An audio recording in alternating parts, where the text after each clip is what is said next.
to just get started today. And so welcome everyone. I really appreciate you coming to the live today, whether you come live or whether you come in a replay. If you're here for the replay, please comment below #replay so that I can know that you showed up, because I'd love to know who's been listening. If you have questions or comments, please post them in the comments. I'd love to get back to you. The thing that I love more than anything is being able to interact with you. That's why I do what I do. I do love to see my students succeed, and that brings me joy every day. But one of the things that I love is the relationships that I get to build with families and parents and students. Really, it's all about relationship for me. And I think that it's all about relationship for you.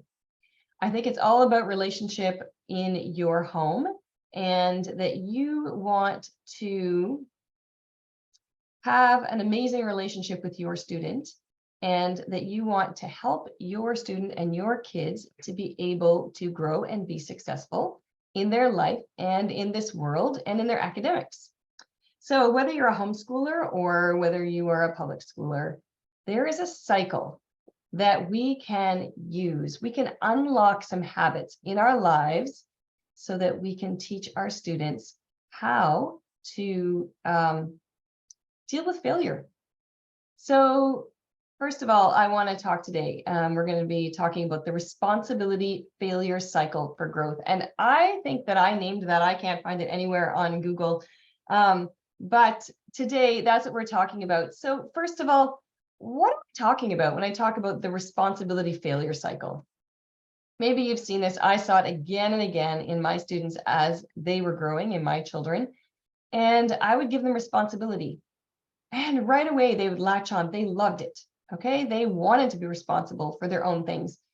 And a day, maybe 2 days, maybe 3 days. And all of a sudden, as soon as I kind of stopped checking up, they started missing out, not quite doing all the things that they were supposed to be doing.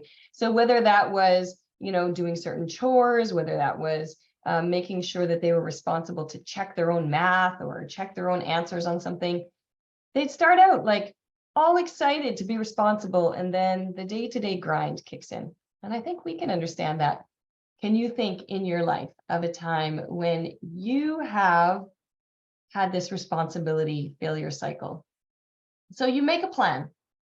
And homeschoolers, I know that we do this all of the time. We make a plan, we make this amazing plan we're so excited about. Or maybe it's September and we have all these plans. We have the meal plans and we have the shopping plan, and we set out what days of the week we're doing what. And we start out, and do we make it 2 weeks before all of a sudden we just realize that this doesn't feel manageable? And so we have this plan, but then we start to fail. So we give up. But I'd like to take that failure giving up cycle, and I'd like to change it so that it is no longer a failure and giving up cycle, but it's a failure and growth cycle. And so the way we can do that is to change the way we look at it. So with our students, we might be giving them responsibility for chores or schoolwork, and they might make a plan, and then they fail to follow through. And so in this cycle, when we use it for growth, what we do is, when we don't follow through with our plans, or when our student doesn't follow through with their plans, there's a period of reflection that is actually built into our lives so that we can reflect and see where we've dropped the ball. What can we do to change that? So we actually add a learn stage and a growth stage into that cycle so that we can plan, fail, learn, grow. That's the cycle for the responsibility-failure cycle for growth.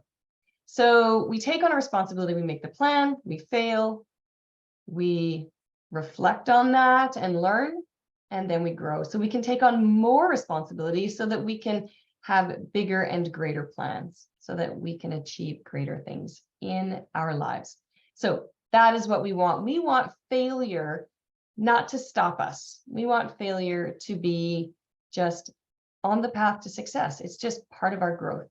And this is something that is not uncommon.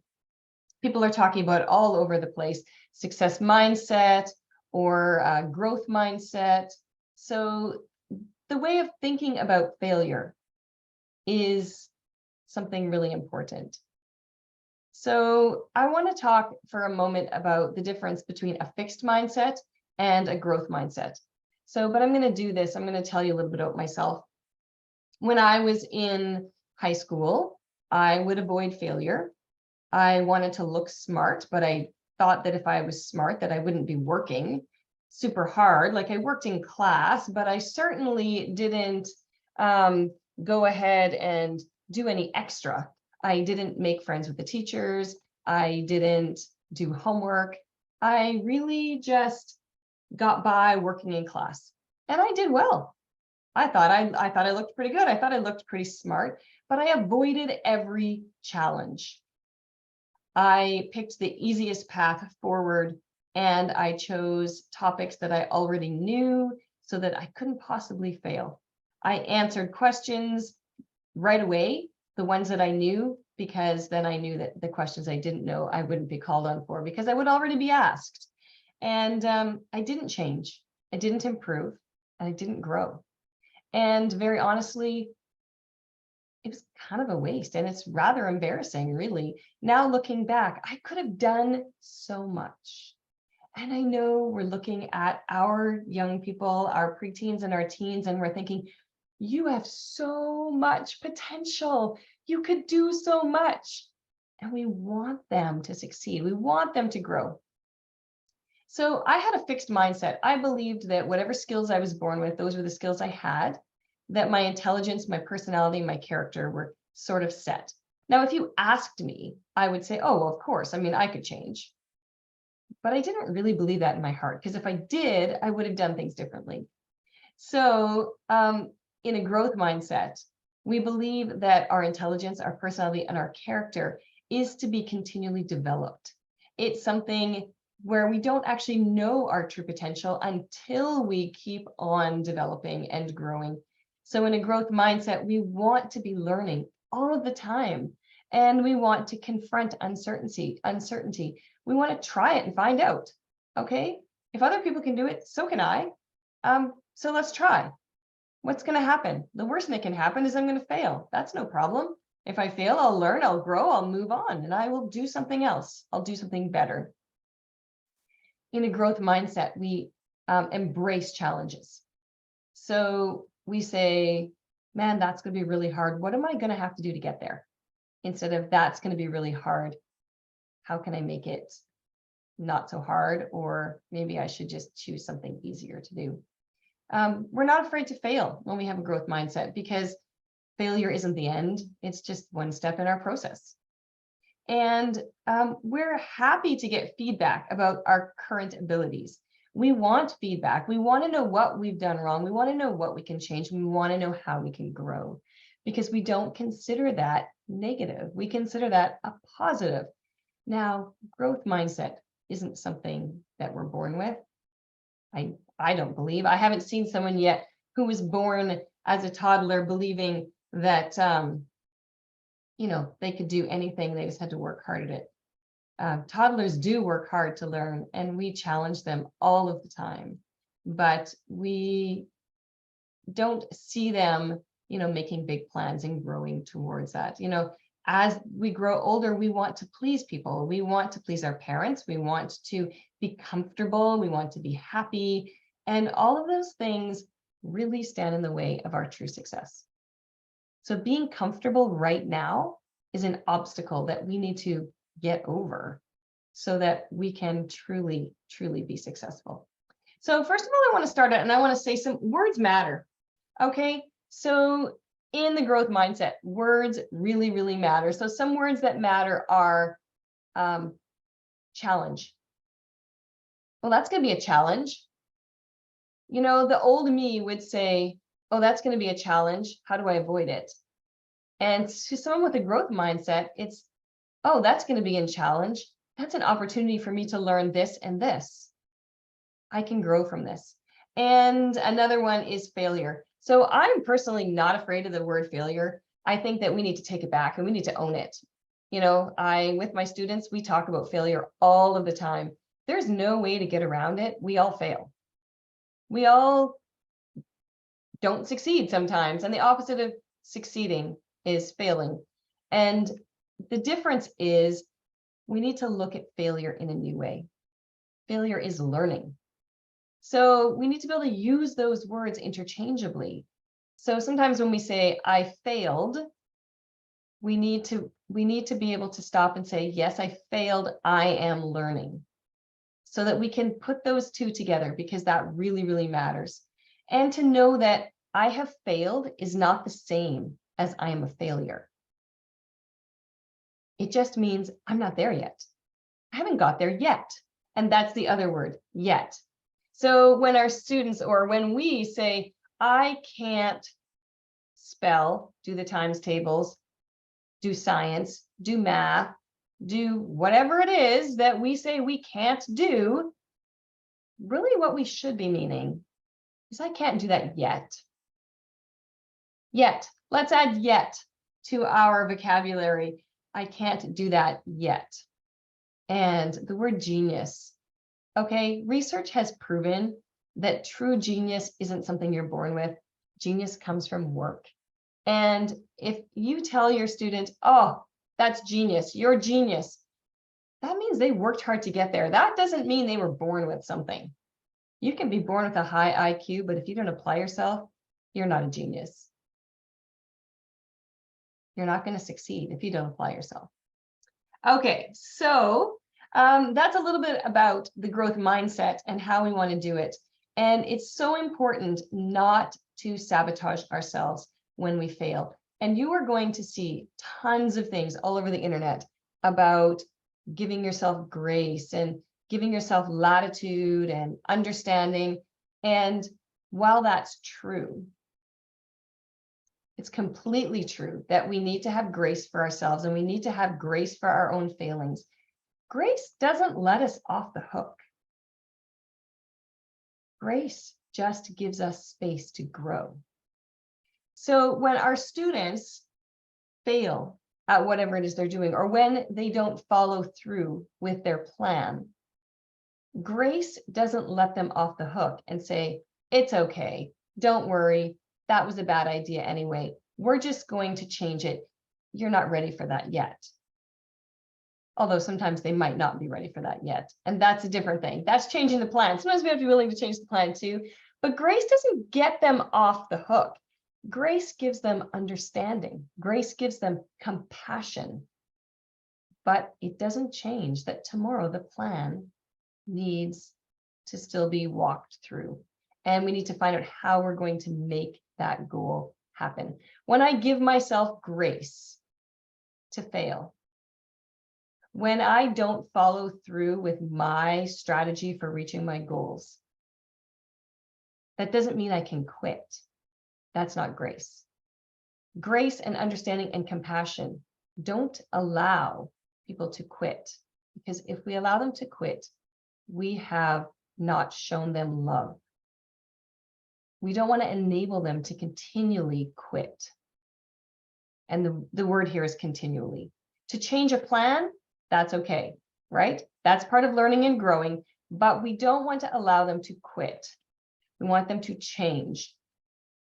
When we give accountability, it's so important that our grace and compassion is not enabling them to continue to fail, but helping support them on the next step of their journey for learning.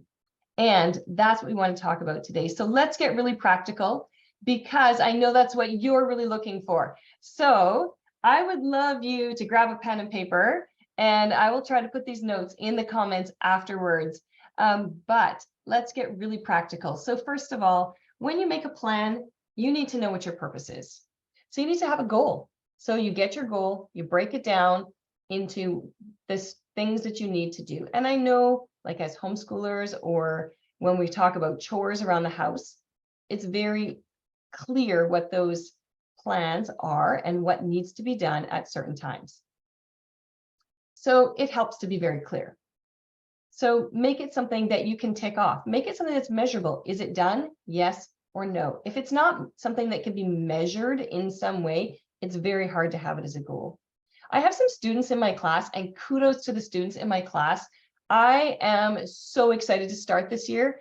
I have 37 students this fall, and I am so excited to have you all. I spent a whole week doing 1 hour with you, and that was like a week of losing my voice, and so exciting. But I have some of you who have chosen to work on emotional management, anger management, controlling your tongue. That is so hard. So big shout out to all of my students who are working crazy, crazy hard to improve themselves. They've looked at their lives and discovered that there are some things that are really going to make their life easier if they can get a hold of. So things like emotional control, we have to find a way to make it very specific. So in those instances, sometimes, like for myself, because I wanted very quick results, I actually set a timer, and every 15 minutes, the timer would go off. I actually did this. It was so heartbreaking some days. Every 15 minutes, the timer would go off. And if I hadn't lost my temper in that 15 minutes, I would put a tick on a piece of paper. And so I would like count up how many 15-minute periods I could make it through without losing my temper. But here's the trick. The first time I lost my temper, I had to wipe them all off and start again. Let me tell you, when you get a bunch of those lined up, you do not want to wipe that off, and you will bite your tongue and actually control your tongue, because it is so discouraging to have to start from scratch. So that's one thing I did. I have not given that to my students because I did find it very discouraging at times, but I was really, really desperate to get a grip on this. And it really did help. And soon I was going 1 tick for an hour. And so that was encouraging to see growth, because that's what we want to see. When we see growth, we know that we're getting somewhere. Okay, but for them, I said, okay, how about you put a tick on a piece of paper every time you could have lost your temper, but you didn't. So other people might not notice, but you'll notice. And just see how many you can do in a day. Maybe you can only do it twice. Maybe you can only do it 3 times, but try to make it more times today than yesterday. And siblings always give us opportunity for losing our temper or losing our control. So for them, that will be something that they'll be working on. So it has to be measurable in some way. For some of you, you need to start really small. We're talking like, there's a book and I forget what the name of it is. But it's the 1 degree change, so you just do a little tiny change over a long period of time. And you keep adding small, small changes. For some of you, that's what you need. For other people, your personality requires a huge change. And you can do that. Everybody's different. So if you have made like big wholesale changes and that hasn't worked for you, you can't like keep up with that, then step back and say, okay, well, I'm going to change 1 thing this month. Just 1. I'm going to work on 1 thing. And after a month, you can add another 1 thing, or you can expand that goal to something a little bit larger, because it really depends on your personality. It really depends on how much accountability you have. And those things are really difficult to do. So know yourself. Know yourself. And here's the big one, is you need to plan to fail. I know that sounds like completely counterproductive, but no, like you're human, you're going to fail. It's who we are. We are going to fail. So plan to fail. So every day at the beginning of the day, you're going to set aside a few minutes and you're going to look at yesterday's plan. And you're going to say, okay, what went wrong yesterday? What went well yesterday? What did I do well? And what did I struggle with or fail at? Or what do I need to learn from yesterday? And take that time to reflect. Okay, yesterday, I didn't get the dishwasher emptied first thing in the morning. And that was a really big problem, because then the dishes piled up on the counter all day. And every time I saw them, it was bothering me. And this is how it made me feel. Actually feel the bad feeling, because that's what we're trying to avoid. That's our natural consequences.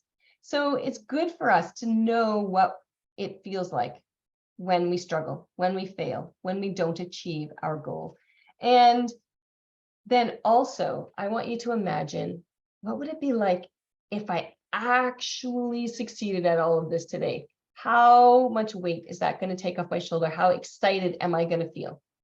Now, every time you are tempted to procrastinate, to not do the thing that you're supposed to do or is on your plan to do, imagine that gap. Am I willing to give up that good feeling so that I can have this bad feeling, just so that I don't have to do the thing that I don't want in the middle? I think if we thought that way, we'd make different choices.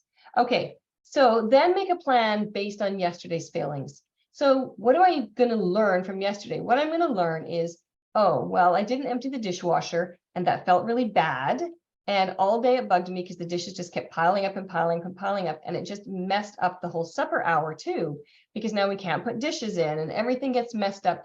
So today, what I'm going to do is I'm going to set a timer for 10 o'clock in the morning. And if it's not done by 10 o'clock in the morning, whatever I'm doing is just got to stop. And I'm going to go and do that. Or I could say, well, I'm going to try to do it in the morning, but if it doesn't get done, it has to be done when I'm making lunch. So give yourself an alternative, or make sure that you get up and empty the dishwasher. So there's a lot of ways we could do it. The other thing is, maybe sometimes you need to have someone to hold you accountable for that thing. Maybe like there's something for me, walking. I hate to walk, and I really need to. So it's really important for me. And I haven't done this in a while. Now that we're back from holidays, I need to get back to it, is I would get up early and I would go walk with my dog and listen to my audio Bible while I'm walking. And so I'm like killing like three things, right? 3 tasks right there. But when I get back, I text my husband, I walked, because he's waiting for my text. So maybe sometimes we just need to have someone that we have to tell, right?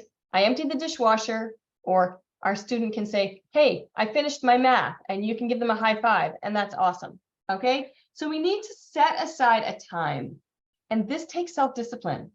So we can't like sleep in, run out of time and not have time to do this.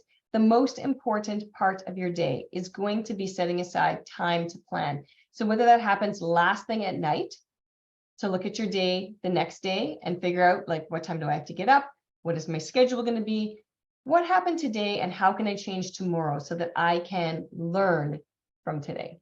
So this is the learning part of the cycle, right? Is the planning to fail is the part of where we learn how to change our plan so that we can succeed. The next thing is that we need to redefine our success. We need to redefine what the word success means. Success is not perfection. Success is growth. So if you have done better today than you did yesterday, reward yourself.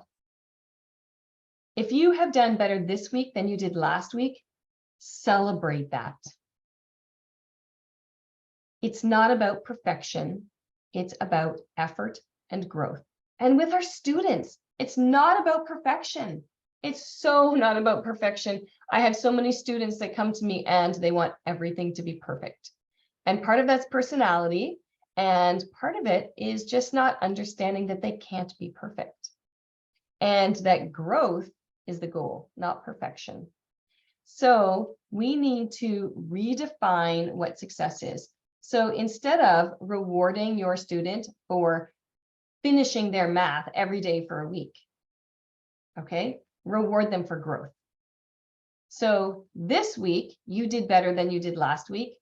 So I'm going to reward you for that growth. You did better on your plan this week than you did last week. So you get a reward. Or you did better on your plan today than you did yesterday. So we're going to celebrate that.